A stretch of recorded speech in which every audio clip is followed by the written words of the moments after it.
Once again, the Queen of Consorts surprises us, but not in a good way. Made lurid and false claims about the royal family, which played on her fears and fueled paranoia. Britain had witnessed royal scandals before, family betrayals, constitutional crises. But nothing prepared this nation for what was happening inside Buckingham Palace tonight. One room, one document, one family, one decision. And nobody was ready for what came next. Charles reached for the pen, then stopped. He looked at the declaration on the table in front of him. Nobody spoke. William looked down and carried a folder.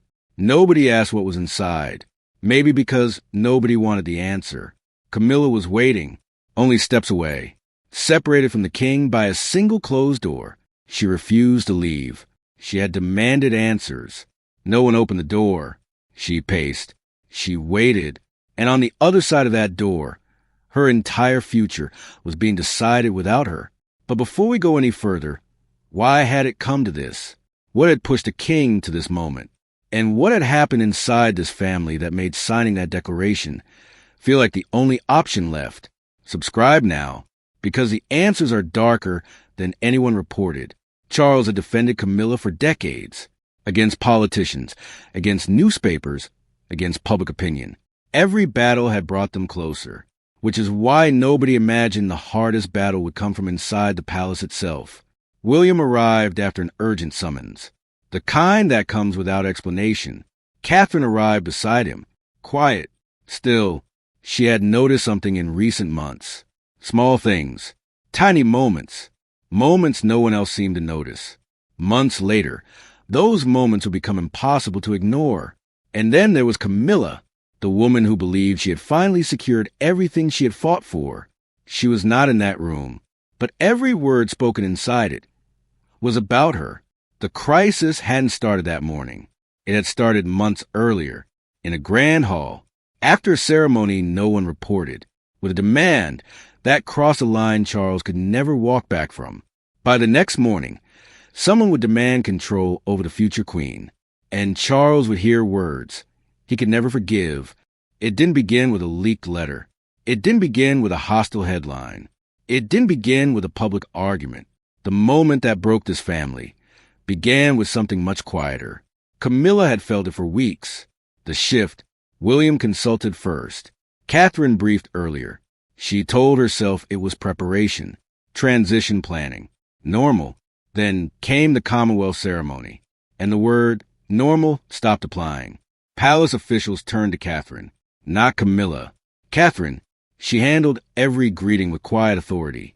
Senior staff praised her afterward, and the people who had once looked to Camilla looked straight past her. She carried that into the briefing at St. George's Hall. Charles expected a short review. William expected routine assignments. She stood up. I want final approval over all future Commonwealth hosting duties. The room went still. Charles looked up. No. One word. Nobody moved. Camilla stared. Excuse me. William needs to begin taking greater responsibility. This is not a discussion. She didn't sit down, with William watching from across the table. She accused him of building a shadow court, a rival center of power, operating beside a king who was still on the throne. Your own heir, she told Charles, is weakening your authority. Before your reign has even ended, the king ordered her to stop. She pushed a folder across the table. Written control over the Wales household. That was her demand. William didn't move. He didn't have to. Withdraw the demand, Charles said. This is closed. She shut the folder, looked directly at him. I will not be treated as a temporary figure while your son prepares to replace us both. The room changed. Charles removed his glasses, set them beside the briefing papers, and asked everyone to leave. Everyone except Anne. The door closed. What they said to each other inside that room would set everything in motion, because that same night, Charles gave an instruction his private secretary had never received before. Review everything, every privilege, every authority, every function attached to his wife's title. The process had begun. Camilla didn't know yet, and when she found out, what happened next would force both of them to say the things they had spent years trying never to say. The confrontation is waiting in part 3. It begins with a closed door and ends with something no one in this family had ever done before. No courtiers, no secretaries, no family members in the corridor. Just Charles, just Camilla, and a declaration sitting and signed on the table between them. She had demanded this meeting the moment she discovered the review had begun. She refused to hear it from aides. She told him directly. If he was going to dismantle her life, he would have to look at her while he did it. Charles entered believing there was still room for mercy. He slid a proposal across the table. She could keep the title. Surrender some duties. A quiet restructuring. Dignified. Camilla read it once, then pushed it back. A title without influence is decoration. Pretending I still matter would be more humiliating than losing everything openly. Her voice was steady, but something behind her eyes had already broken. William, she said quietly, has been allowed to dictate the terms of our marriage from outside this room. Charles stood up. This is not about William's ambition. This is about your refusal to respect the authority of a sovereign. If I defend you now, I am telling every person in this palace that my own commands can be ignored, without consequence. She didn't flinch. I stood beside you when this entire country treated our relationship as a national disgrace. Every year, every headline, every humiliation. I did not leave. He looked at her. And I am telling you, love cannot excuse a challenge to the next reign. Then he opened the folder from St. George's Hall. Written instructions. Her instructions, sent to senior household officials, ordering them to bypass the Wales team entirely and report directly to her office. He placed each page in front of her, without a word. She stared at them. The room was completely silent. Then, slowly, she removed her wedding ring. It rested on the table, beside the unsigned declaration. Nobody moved. Nobody spoke. The gesture said everything the argument hadn't. Then she placed it back on her finger. Her voice was barely above a whisper. I am still your wife, but I will never forgive being judged like a disloyal courtier. She left. The door closed behind her. Charles stood alone. The pen stopped over the final paragraph. He stared at it for nearly 30 seconds. He couldn't bring himself to finish. Then, one single line disappeared beneath black ink. He pressed the bell for his secretary. 3 words. Prepare the permanent declaration. But grief alone cannot make a royal decision irreversible.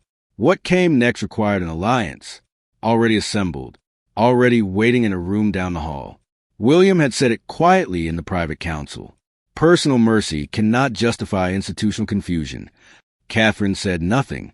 She simply opened her notes. Months of small moments, tiny incidents, a pattern that, when laid out across the table, was impossible to explain away. St. George's Hall was not an outburst. It was the last move in something that had been building. For a very long time, Charles signed, and by morning, Camilla's name had begun disappearing from the institution she had spent years fighting to enter. What that looked like from the inside is the story of part 4, and it begins with a screwdriver. The declaration became real, not when the broadcasters announced it, not when the newspapers printed it, not even when the palace issued its statement.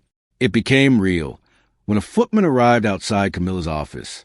With a screwdriver, he removed the plaque from the wall, the plaque bearing her designation. The small sound of metal against stone carried more weight than any public speech ever could. She stopped him before he could take it away, asked that it be left on her desk. When her sister Annabelle entered, Camilla was holding it in both hands. She tried to make a joke about finally having room in her diary. The words broke before she could finish. She told Annabelle she had prepared herself for everything. Criticism, anger, scandal. She had survived all of it before. But she had never, not once, believed Charles would personally sign the order that took away everything they had built together. Being loved privately, she said, does not erase being rejected publicly. Outside, Britain had taken sides.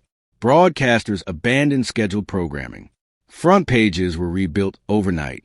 Crowds gathered outside the gates. One question running beneath all of it: had Charles just protected the monarchy? Or had he broken the one person who had never stopped protecting him? But the conversation that mattered most wasn't on television. It was happening inside a small library at Clarence's house. No cameras, no lawyers, no palace staff. Camilla had asked for one private meeting with William. Alone, she entered believing he had engineered everything. He entered knowing nothing he said could restore what she had lost. Did you want me gone from the beginning? She didn't sit down. Was every polite exchange between us hiding the same judgment? William answered without hesitation.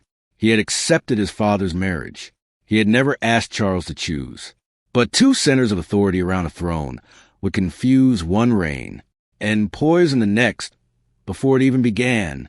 Then he said something she hadn't prepared for. He told her he understood what she had endured, the years of public hostility, the judgment that followed her into every room, the support she had given Charles when his position felt most fragile. Losing the title, he told her, cannot erase that. She had walked in ready for an accusation. What she received instead was recognition, and that was harder to carry than any argument. The anger that had held her together for 48 hours slowly left. She admitted it. Fear had driven everything, every demand, every confrontation, every folder pushed across every table. She had felt herself disappearing, and she had fought the only way she knew. After a long silence, she agreed not to challenge the declaration. She asked for one thing only, that Charles never be forced to condemn her publicly. William gave his word. Hours later, the cameras caught what Britain had not expected to see. Camilla walked beside Charles as they left the palace, half a step behind him. No insignia, no designation, no title attached to her name. At the car, Charles turned, offered his hand, and waited until she was seated before joining her. The gesture restored nothing, reversed nothing, changed nothing on paper, but it changed the meaning of the moment. That night, Charles found her in the private apartment, told her the institution was safe. She looked at him for a long moment before answering. She had once believed becoming queen proved every year of scandal had been worth enduring. Now she understood that staying beside him without the title would demand a different kind of courage entirely. He told her the declaration governed the crown, not his devotion. She lifted the plaque from her desk, placed it inside a drawer, and closed it. At the beginning of this story, Charles believed he was choosing between love and duty. Now, standing in that quiet room, he finally understood he had not chosen between them. He had lost both. The monarchy survived. Their shared reign did not. The crown remained. But the future they had once imagined together was gone. Some losses never appear in history books, because history remembers crowns, not broken hearts. Do you think Charles protected the monarchy, or did he betray the woman who stood beside him through everything? Tell us in the comments. And if this story stayed with you, like, subscribe, and don't miss what comes next.